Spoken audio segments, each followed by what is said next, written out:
Hey, everybody. My name is Dane Sanders, and I welcome you to Fast Track Coaching. This is, I think we're episode like 164, 165. We've been doing this for a long time. And the purpose of these calls is basically, it's an excuse for me to have conversations with some pretty amazing people. And I wanted folks to listen in, and we've been doing it for over 3 years now. And if you're listening in, my hope is that you're doing more than just listening. My hope is that you're engaging the conversation in the chat if you're watching it live or on Twitter after the fact. But the point is for you to be moving your business and your creativity just a little bit further this week. And if this conversation contributes to that, then it's a win. We're not trying to change the world or solve the world's problems, but we are trying to keep the conversation going in a way that's constructive, honest, and really helps all of us move forward. And I'm really thrilled today to have my friend Cliff Motner on the call. Cliff, welcome to the show. Thanks, Dane. Oh, 3 years. I feel so special. It took this long. Yes, I started methodically going down the list, and I finally hit your name, and it worked out. Was the homeless guy unavailable today? I'm actually going to talk about that because for those of you guys who don't know, it's amazing. You do know, but Cliff Motner, he was just announced. He was WPI Photographer of the Year, sponsored by Nikon. He's been. It's funny. I was just watching a thing with Zach Arias on Creative Live the other day, and Zach was talking about his esteem for you. Like, you were esteemed across genres, across Zach. You know what? That's I think Zach is an awesome teacher. Well, and, you need to see. This is one by together. He's wonderful. He is wonderful, and I've learned so much from that guy. But just live in the middle of it, he was talking about shooting in shade and shooting in open light, and just out of the blue, he goes, I prefer to shoot in shade, and here's why, and blah, blah, blah. But if you're really good, there's this guy named Cliff Motner, and he'll go for the sun flare, and he'll do all these different fun things and cool places. And yeah, that's too complicated for me. I go shoot over here. But he was really affirming. Zach is really cool. Yeah.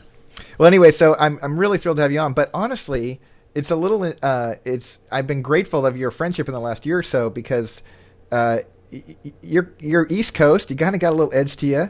You kind of intimidate the crap out of people like me, and we want to make sure. I'm just honored that you'd want to be on the call, and that and I get your heart in this. We had the chance last week to do that thing at WPI where we're on a panel together, and we've known each other socially for a long time. But I feel like, and it's funny, all these other things that are lining up, like the thing to Brazil. But in all of it, I just see you as a colleague that I've just huge respect for. Big props for your work, but even just your heart, the way you teach. And I was thrilled that you're willing to come on the show.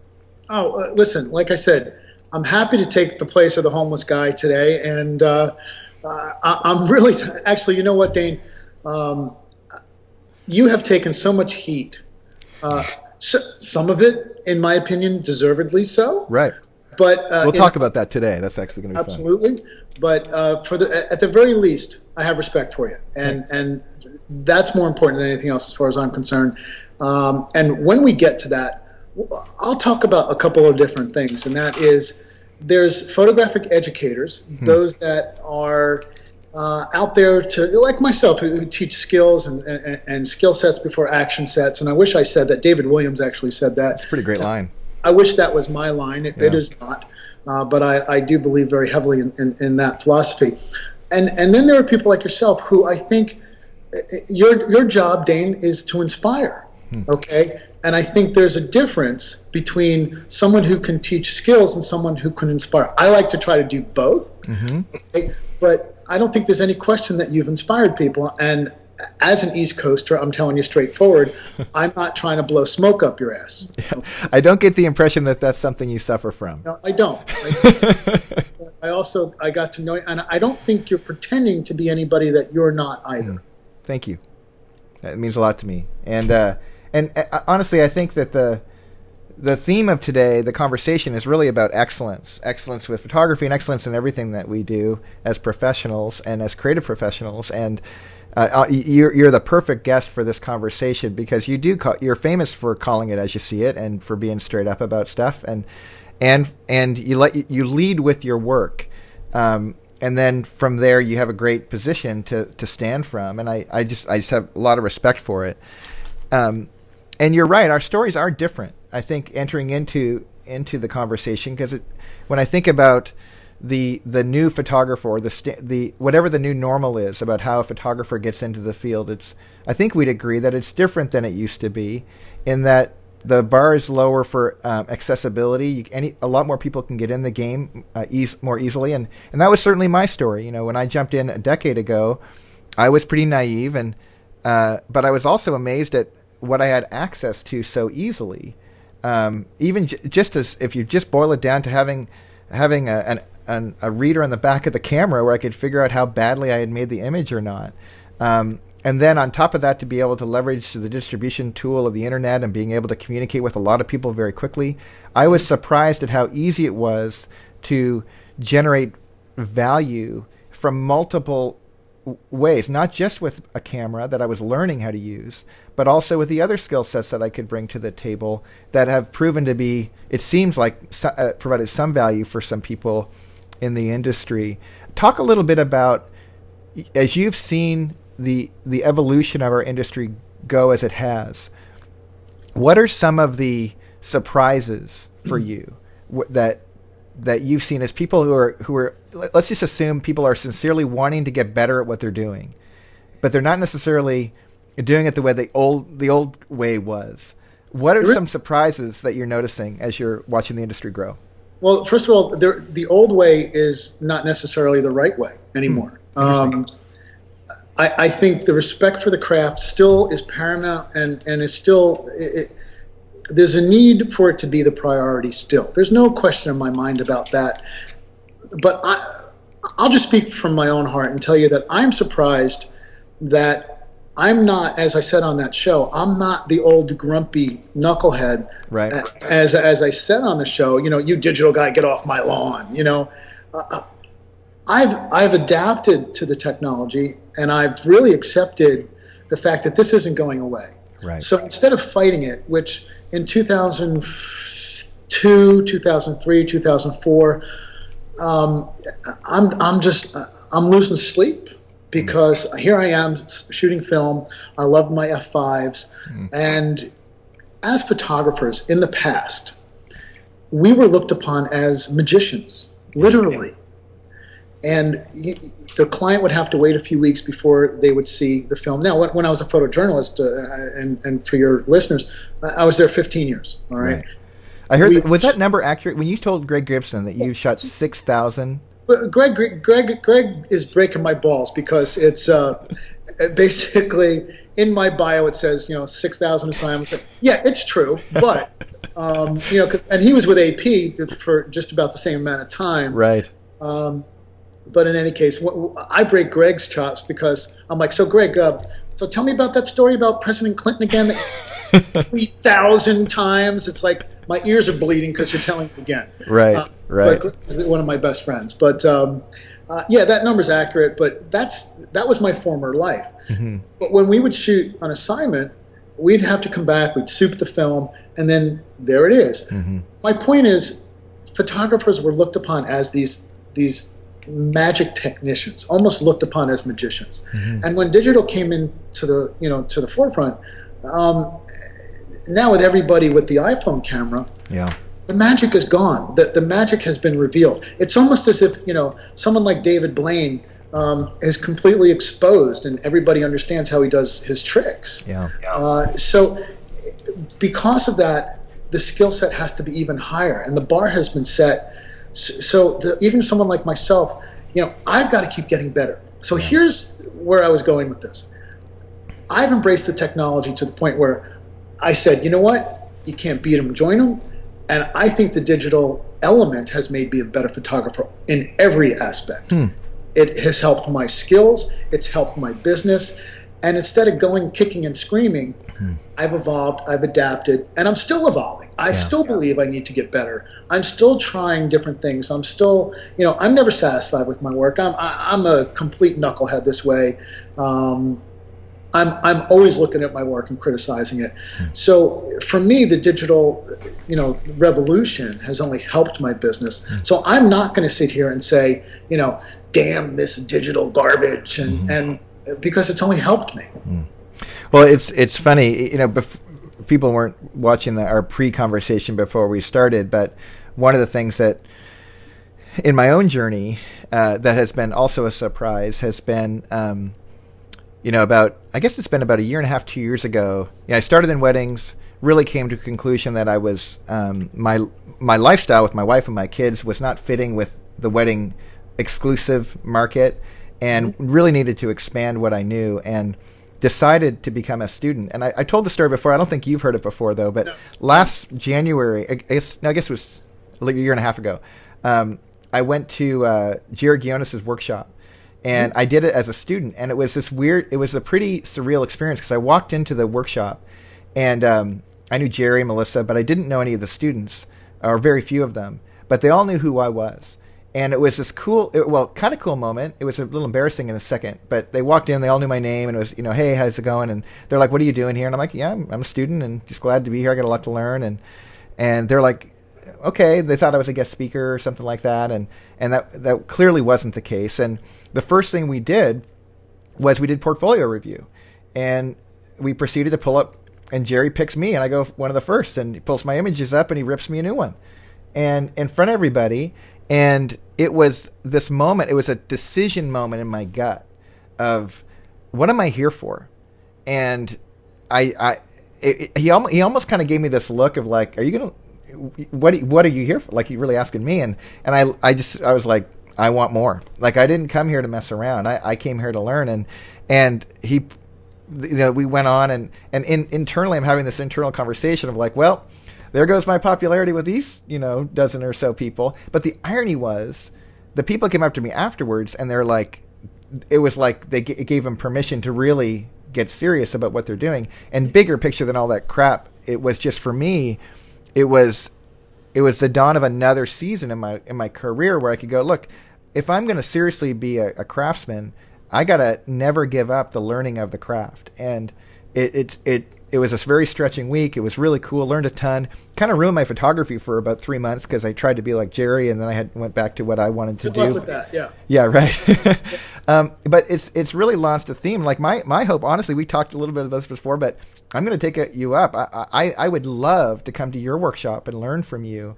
And I think it's one of those deals where, I think it would be shrewd for everyone. In fact, Jerry was even talking about how he went and took Dennis Reggie's workshop, and and I can't imagine a more opposite style than Dennis and Jerry. But for him to take it on as an appreciation, like, I'm going to put myself in that posture and position. It seems like the kind of thing that all of us should be doing as photographers. Would you agree with that? That this is kind of an ongoing, like, you never stop in this process? Well, not only do I agree with it, Dane, but I've been saying this, forever. And I think, and again, you wanted me on for not necessarily, not confrontation, but not at all, sort of an edge. And I'll tell you this, and I would never say anything to somebody that I wouldn't say to their face. I think in certain respects, some of the ways you've gone wrong, which and in all, like Ricky Bobby. Yeah, let's talk. Respect. Let's talk about it. You can get away with anything by saying in all due respect. So in all due respect, when that book of yours came out, yeah, I think people viewed it as, hey, screw the skills. Right. Okay. Just be you. Put yourself into this. The photography is about you and your person. And I'm sorry, but I smelled bullcrap. I did. And I said to myself, I'm on a call, baby. No problem. That's okay. What is this guy trying to do? I think it's horrible for the industry. And you said something before that struck me. You said, there goes my popularity with these students. But I'm going to tell you that you shouldn't be worried about that. You should be worried about the respect. Yeah. Okay? Well, and yeah. The respect would be more important. And the fact that you were there trying to obtain better skills, I guarantee you, earned you respect. Yeah. I appreciate that. It's funny. The difference between impact and intention is pretty interesting, because certainly my intention wasn't as you described, but I think for some folks my impact was exactly as you described. Mm-hmm. And I probably unintentionally disrespected things I just didn't know I needed to respect early on, and I was just cavalier, I think. But at the same time, I guess where I felt really misunderstood in that process with folks who had the complaint that they did was I wasn't trying to say like quick and easy photography or get rich quick photography. What I was trying to communicate was, gosh, if you're going to be efficient in the process of building a brand around your creativity, it probably should start with yourself rather than me going to a Jerry Gionis workshop and being inspired by Jerry and trying to be Jerry, because that's going to come off as at best a copy. As opposed to, look, if I'm supposed to be in this craft, I probably should start with is there anything unique out of me from my perspective that could inform the work that I do? And the irony is I've heard guys like you say those exact things, but you said it from a different position. And that's what I've learned in these last 10 years is I got the cart before the horse. And Yes. it's not that it was incorrect to say what I was saying, but there was just a misalignment. And it's been fun for me now, like fun and hard. Fun in the sense that I'm it's nice to have a decade under my belt. A decade isn't much in this industry, but it's something. And now I look at it and I go, okay, I know a little. And I never tried to teach photography skills at my workshops or any of that sort of thing. It was about leadership and business and that sort of thing. But it's fun to be in a place now where my skills actually are helpful for other photographers with a camera even. And beyond that, I have still so much to, like Jeremy Cowart and I were on a shoot, and Jeremy, I have such esteem for that guy. He's so remarkable with his vision for what he creates. And he's also super humble. And we were talking, and he was like, the reason I don't talk about any of that stuff is I can think instantly of 150 photographers that I think of as higher than where I'm at. So I don't get caught up in any of that stuff. And that's probably the best position to always put yourself in if you want to keep growing. You know, Jeremy's kind of an animal unto himself, in that he's just he's just a creative heart. He's really a creative guy. And when he's doing help portrait, I got a lot of respect for Jeremy, and he's a fellow Kelby training guy, so I got to give him props there. But look, I don't think it's ever too late to admit that maybe there are ways that you could have done things in a different fashion. Sure. My whole philosophy with the workshop that I teach, the Lighting and Skill Set Boot Camp, shameless plug. Not that shameless, but I would have plugged it for you anyway. So appreciate it. And I'm coming. Actually, really quickly, because I do want to make sure that keep your thought on where you're going to go. Yep. But just because I know people are going to want to hear about this, because you do your workshop. How many times a year do you do it? Maybe 4, sometimes 5, sometimes 3. And they sell out pretty quickly. So if people want to get access to them, it's sold out. I'll probably actually I have 1 spot left for May. That someone said they call back today. I'll probably do another one in July, and then I'm not going to do another one until the fall. Wow. But yeah, I'm very fortunate with that. But where I'm going with that, and this is a plug for the workshop. Again, I'm very proud of the fact that I don't email people. I don't advertise for it. If anybody, it's all viral. So, and it's all word of mouth. But the whole philosophy is based on, and this is where I was going with it, acquiring your skills first and allowing the technical elements to be innate.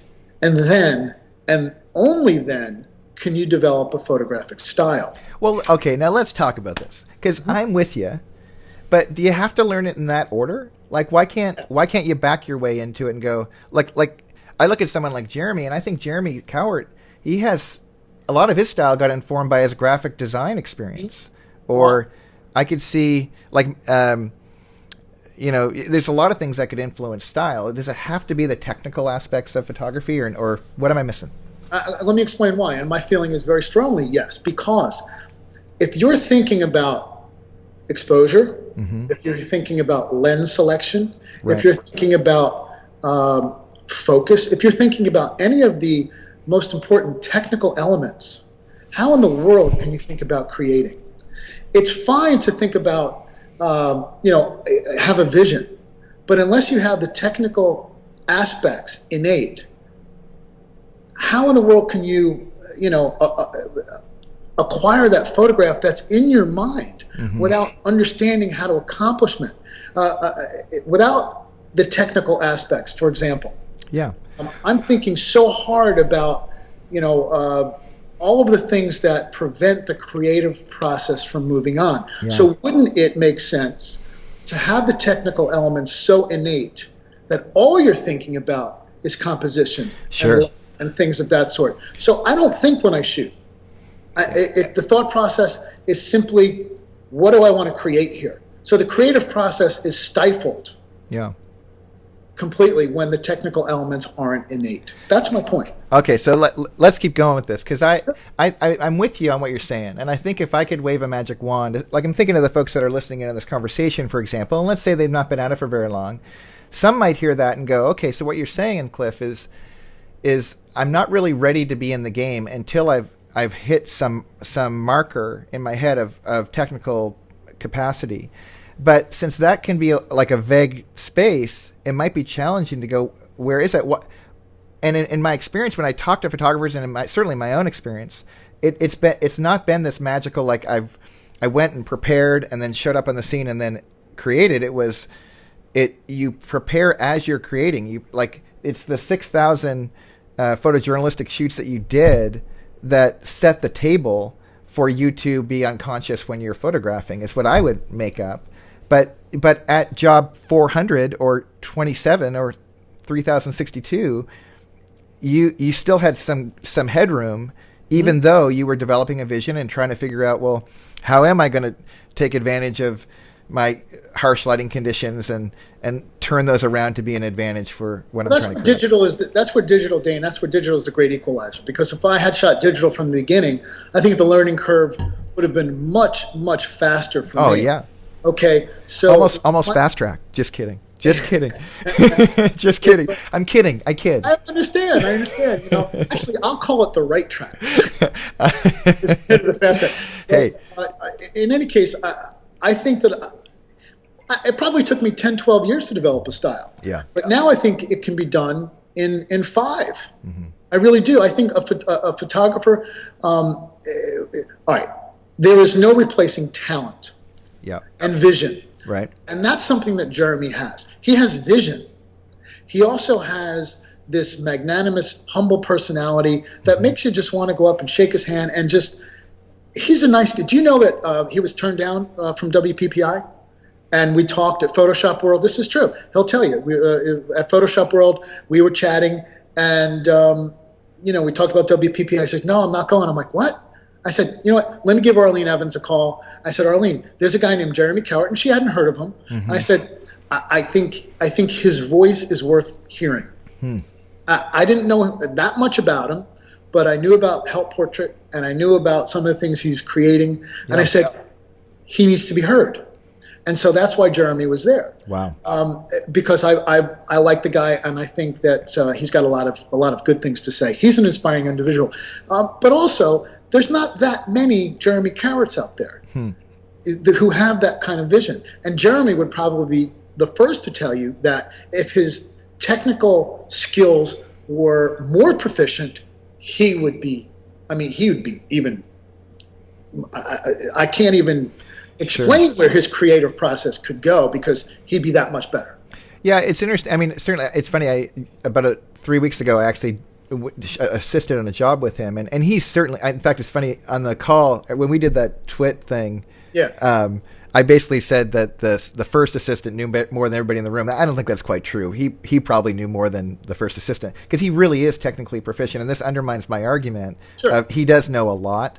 And even for myself, I think sometimes, because I admittedly jumped in before I figured out what I was doing, I jumped in the deep end and then figured out how to swim after. I do know how to swim on some level.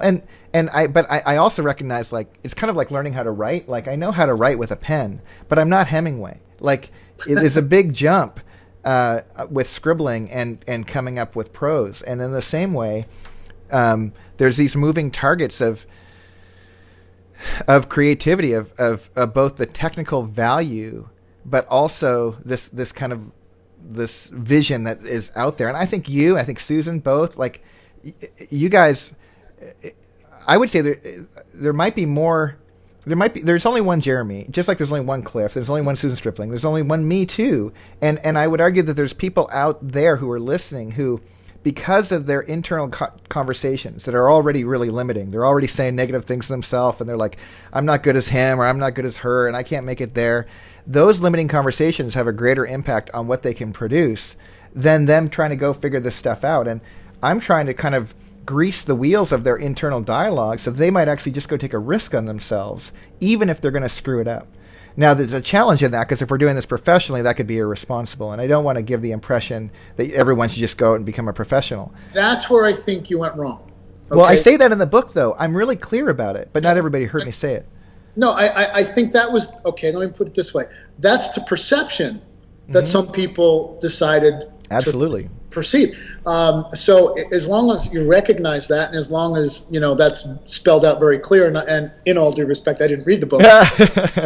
But, I can understand where you're coming from there. And like I said before, there's a difference between someone who educates from a skill set standpoint, and an artistic standpoint and a creative standpoint, and someone who inspires. And I think you have inspired people. I do. There's no question about it.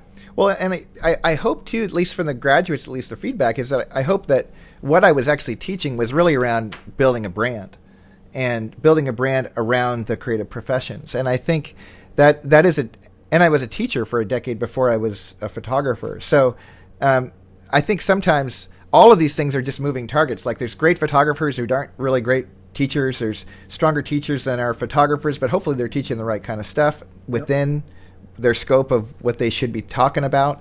And all of those are increasing in varying degrees depending on what they're committed to. And I look at, again, someone like you, you're kind of a bugger to argue with, because you're actually a good teacher, and you're a good photographer, and you have vision, and technically you know what you're doing. But if that's the standard for everybody, that's going to be really rough for anyone to even get started.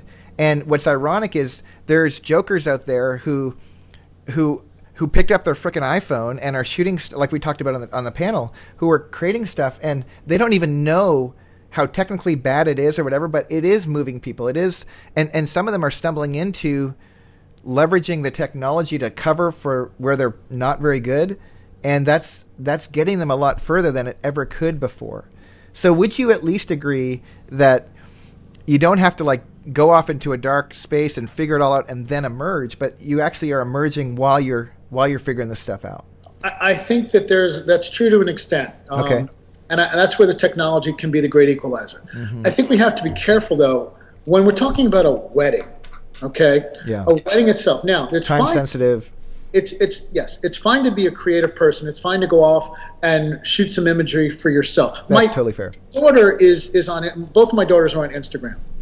I am thrilled that they're on Instagram. Yeah. It's a photographic diary of their lives. If they're not with me a few hours of the day, I can just go ahead and I can look at Instagram. And one of my daughters especially, she's all over it. Right. And I can see what she's up to. She's getting better. She's creating. She's using her imagination. I think it's a wonderful piece of technology. Yeah. I'm all for it. Now, you're not going to shoot a wedding on Instagram. And you're not going to, so there's certain realms that you just can't take over to the wedding side. If you don't have the skill set to know how to do a proper family photograph, right? People are shooting this with a 24-70 with flash on camera, right? And thinking, well, I'm a creative person. No. There is right and there is wrong. It's just a bad image, right? It's a bad combination, right? So honestly, that is fair. I think. I actually heard you make a comment once that I wish I had said or wrote down, but because I think if I could retitle my book, I would have called it Efficient Track Photographer, not Fast Track Photographer, because it's not. I think what you said was it used to take a decade or two to get a style, and now you can do it 5, but you certainly can't do it in 1, and that resonates with me. I think because I never wanted to give the impression of 90 days from now you got it nailed. I think what I did want to communicate, though, was it's never been more accessible than now. And there are quicker ways to learn these things than what was previously set up. And really, a lot of what I wrote was in reaction to the you have to go to art school. And I kept looking around the industry, and I saw all these self-taught people who committed at a whole different level. And I look at art school graduates, and this is not fair because I wish I could have gone and gotten what a lot of my friends have learned in art school. I didn't have that opportunity, but I see some really creative people, like let's say your daughter, go into a place like, I don't know, I don't want to name a school, but a place that that has a reputation for graduating prima donnas who are not really about the craft and are really about ironically themselves. And I think that's a bummer. I think it's a bummer. But they could have gotten the technical ability to be hired on a shoot by a guy like Cliff or someone, but not necessarily have the vision of that they probably had before they became a professional. That amateur love of the game of photography. You just mentioned that the selfish motive. You use the word themselves. It's all about themselves. Right. And, one of the things that I really enjoyed about the panel discussion, and first of all, like I said, I went on there somewhat reluctantly. Greg's like, "Come on, come on," and Kath's like, "Yeah, come on." I'm like, because I have a pretty loose lips, and I sat on the panel, and I just said to myself, "Don't you say a damn word unless you have something to say," because I just didn't want to put my foot in my mouth, and with all those people. But one of the things that I felt strongly about was the workshop situation, and right. The conversation began with someone talking about, with all the technology, don't you think it's harmful that all these people are doing workshops now that have no business doing workshops? Mm-hmm. And I guess a couple of people, Jeremy and Catherine, basically mentioned that, yeah, it's really dangerous, but I'm the opposite. I think that those that are doing workshops, they are found out so quickly. Right. If things are going awry, that they're hurting themselves if they try to continue. So they're going to be called out, and the haters are going to hate, and all these people are going to call them out on the carpet. So eventually those workshops are going to cease. That's right. The technology is wonderful. And I guess my point of all this is I think people are beginning to realize the backlash has hit so hard. Right. That, the rock stars in this industry are being called out on the carpet. Right. And I don't do this to be a rock star. I do this to make a living, number one, and I'm still shooting 45 to 50 weddings every single year. Right. And I just think that's important to point out. You gotta, I guess, walk the walk is really what I'm saying. Well, because you're going to get found out. It's funny because I remember my undergraduate degree was in marketing and my graduate degree was in philosophy. And the reason I went to graduate degree in philosophy was because at the end of my marketing degree, I was so disgusted. Because I was like, okay, so let me get this straight. Marketing is basically how do you manipulate people who don't have a need to want something they didn't really want and convince them to go buy it. And I thought, I hate that. That doesn't seem human. I don't like that. So I got out of that, went to study philosophy. And then, ironically, I'm studying philosophy, and I'm not very good at it. It's hard work, and I'm stretching my head. And I start reading guys like Seth Godin. And Seth Godin says, hey, this is the first time in history where you can ethically be a marketer. Because if you market crap, they're going to find out about it. And you might get a first sale, but you'll never get a 50th sale. And I look at that and I thought that actually what gave me permission to get back into the entrepreneurial marketplace and start after it. And I was not only for myself as a consumer, like I don't want to be taken, but I knew for my own integrity that I wanted to be seen for what I am. Like I'm stoked that I have over 400 graduates in my roadshow because I wouldn't have had that many if there wasn't. Now the catch in that is when people don't actually, they have a perception only and they don't even come. Like I've had some haters say some things and haters is too strong. Some folks who I represent negative things to and they say bad things about me anonymously. When I found out about who they were, I reached out to them and I was like, hey, you've never read my book. Can I give it to you? You've never come to my workshop. Will you come on me, free of charge? Say whatever you want, but just say it after you've actually gone, as opposed to the stuff you're making up about who I am and then asserting that, because that seems even more irresponsible, even though I love their heart, because they really believe that I was bad for the industry. And maybe I was in certain categories, but at least I'd rather them say it from a position of authority because they've actually experienced it, rather than one of fear or whatever else is going on for them. Does that make sense? Haters are going to hate. Yeah, well. It makes perfect sense. I was telling you before we went on air here, with the experience that I just had in the launch of the D800. Yeah. Shooting that ad campaign for Nikon, I was very clear about the fact that I was paid for a campaign. Let's give some people some context here. So Nikon approaches you, say, will you do this campaign? You take some photographs.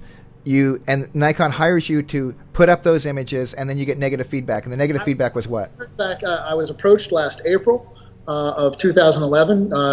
I did not know what the project was going to be. They said, "Would you, we want to work with you again." I've done the flash campaign. I've done lens campaign. They said, "There's something else that we'd like to talk about." Great. They sent me the non-disclosures. I said, "Great, I'm all in," and it was for the D800. And I'm like, this is incredible. I shoot the campaign. They flew out here, engineers and ad people and everything. So we spent 3 full days. The pressure to shoot something like this, I lost for a couple of weeks. It was a great honor, but you had to produce. Right. So I think, all in all, we did a pretty good job of working with this thing. And my job was basically to show the features of this camera.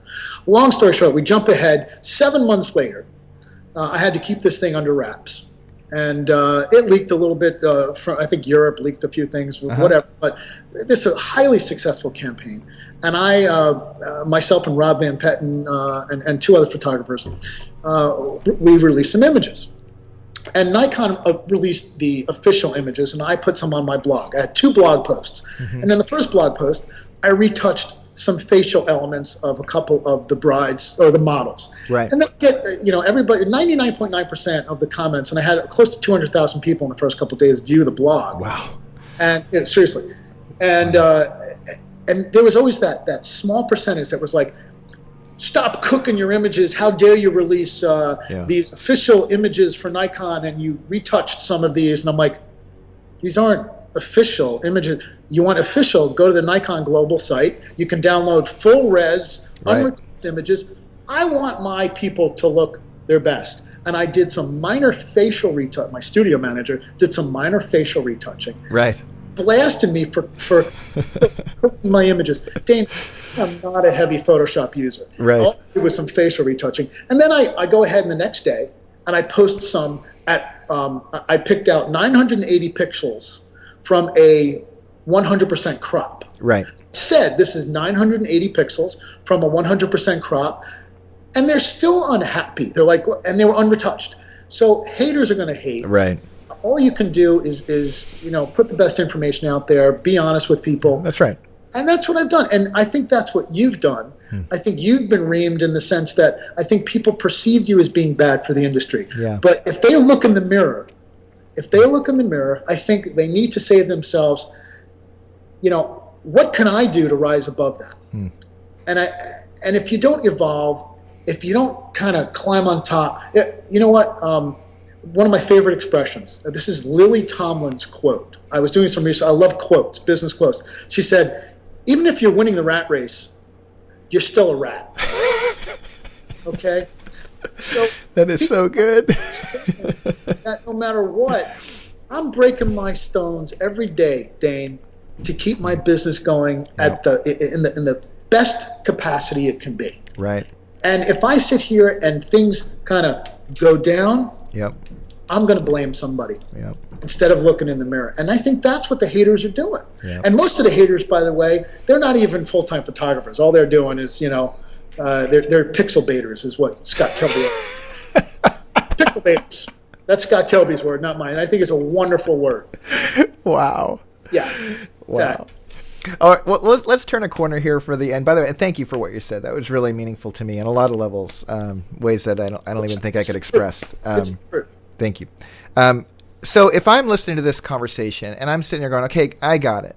I'm convinced, based on what is being talked about here, that I need to spend the next 2 to 5 years. Like I wanted to say the next 3 months, but let's stretch it out a little bit, because 2 to 5 years starts with today and next week and next month and next year.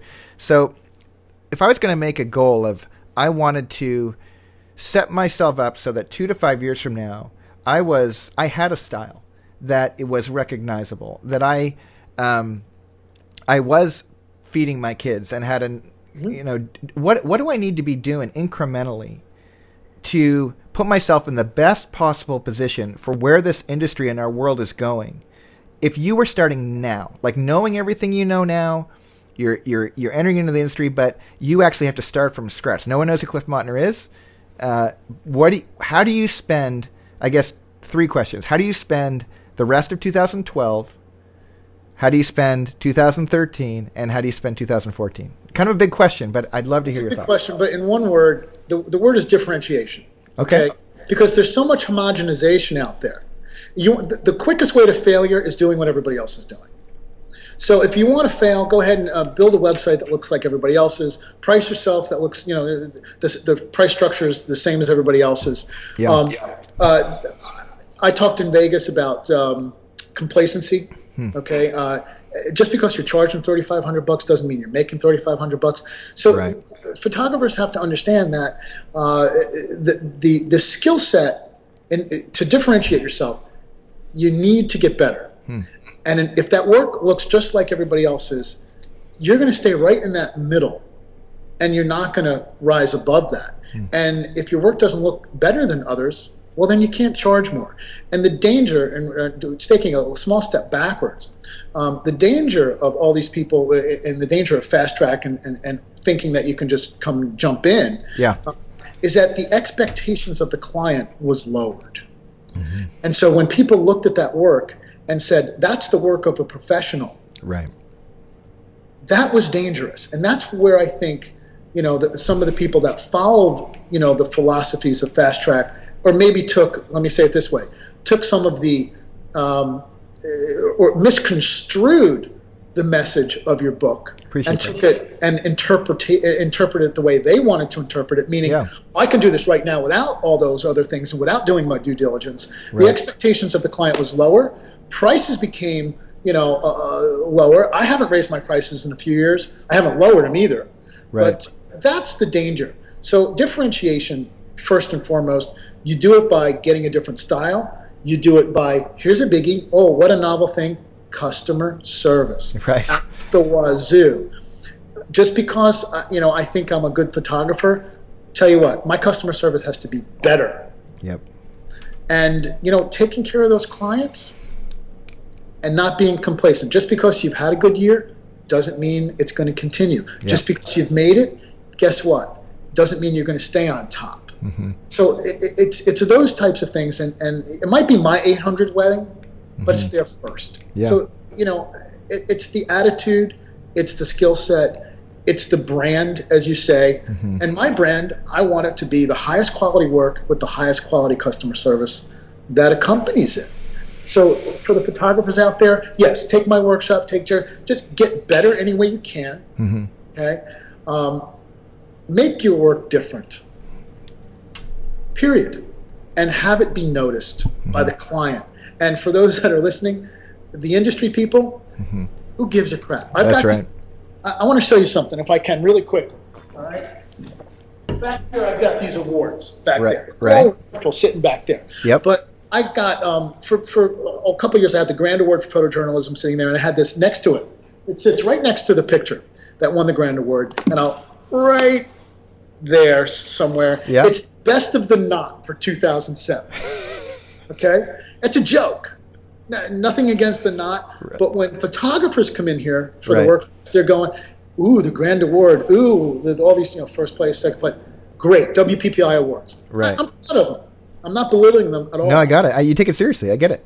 Next to it, I have the 2007 Best of the Knot. When brides come in here, what do they say? Give a crap about the WPPI. They're like, ooh, he's Best of the Knot.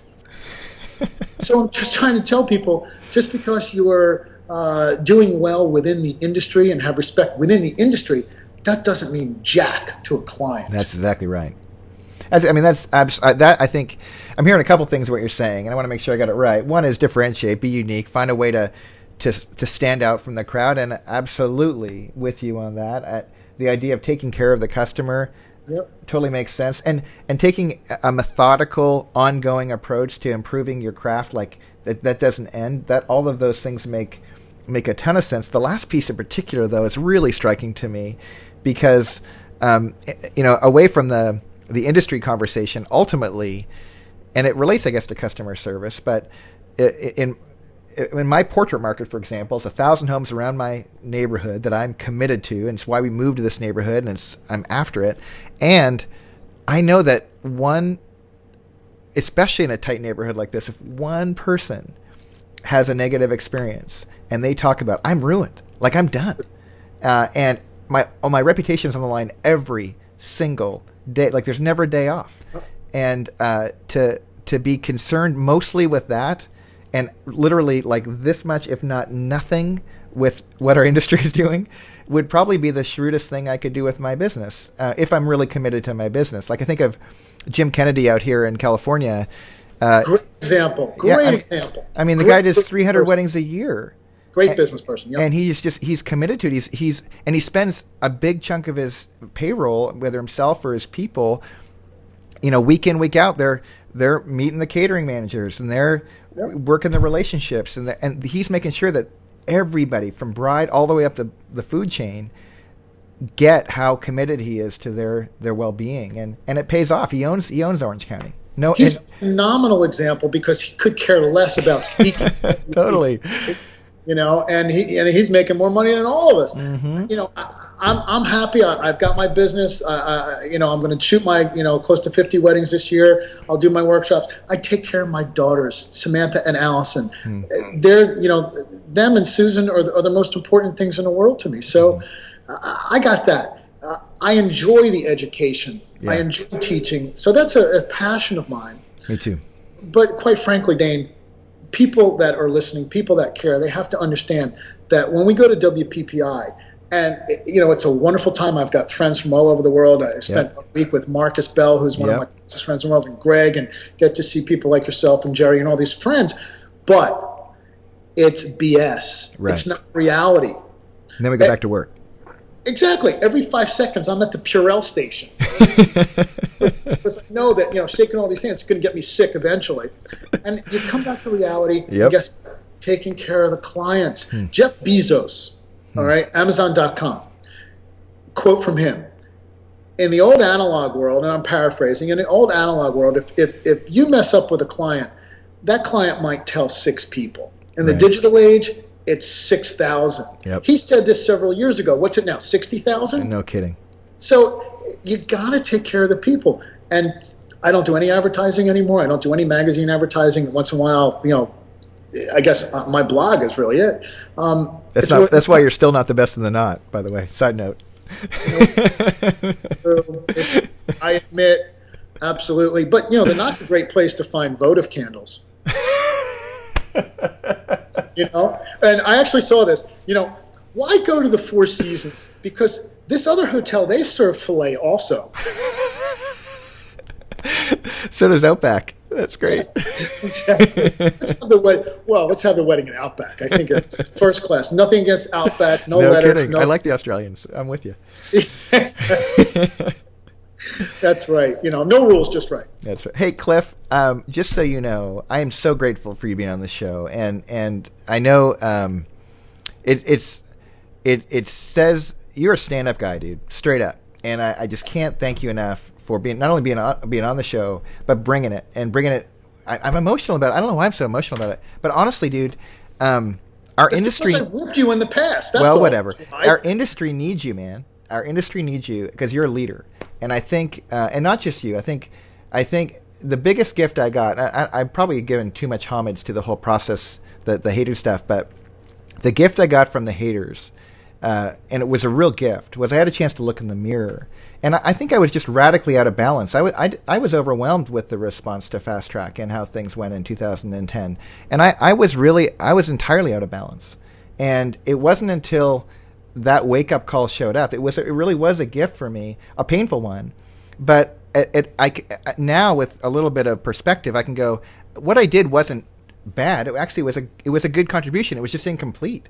And it just opened the door for me to play a new role. And I call it a privilege to be colleagues with someone like yourself moving forward, because our industry, honestly, we need guys like you to lead it. And I can't thank you enough for being on the show. You're welcome here anytime. And I'm looking forward to taking that workshop when I get out to Philly. You're welcome here anytime. And again, just know the haters are going to hate. Yeah. Just know that. And again, they're probably going to continue to hate. But if your message changes, get the word out there. And I think people will develop that respect that when people say to themselves, you know what, maybe I could have taken this in a different direction. That's all you can do, Dane. Well, is it fair to say that that's true for everybody who's on a journey and trying to make a move? Like, if you're going to make a contribution, you're going to stub your toe. I don't think it's fair to say for anybody. I think there are still people that are going to bury their heads in the sand and keep going in the same direction. Oh, that's fair. Okay, but those that actually take a chance and stop and look in the mirror a little bit, which is what you're saying, well, guess what? Then people need to change their minds a little bit and at least open their minds a little bit. Fair enough. Some people won't. Right. Well, thanks again for being here. Can't thank you enough. And again, I'm going to hit you back, and you're going to get back on the show again if you'll do it. I love talking about the craft, and I love talking about photography, and more importantly, really, just the WPBI thing.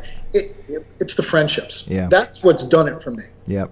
Me too. Hey, here's a request. Would you be willing to reach out to Susan, and invitations to both you guys to come back on the show? She's never been on the show, and I'd love to have her on if she'd be open to it. And next time, I'd love for us to spend next time for both you guys we'll do a little screen share and actually start pulling up your work and actually talking about some specific things around what you're accomplishing with your camera, because I think increasingly that could be a real value. And because technology is allowing for it more, when we have you back on, I'd love to do that. That absolutely, I'd be happy to do that. Awesome. And that's easy to do. That's a yes. All right. Thanks so much. And if this is helpful for you guys at home, be sure to thank Adorama for underwriting it and supporting this whole deal. Reach out to @Cliff Montner. It's at Cliff Montner, correct? @Cliff Montner, yeah. On the Twitter, and thank him and add Fast Track Photo if it's valuable to let people know so more people can participate. That would be great. So that's it for now. Thanks everybody for joining us, and thanks again, Cliff. Thank you, Dane. All right.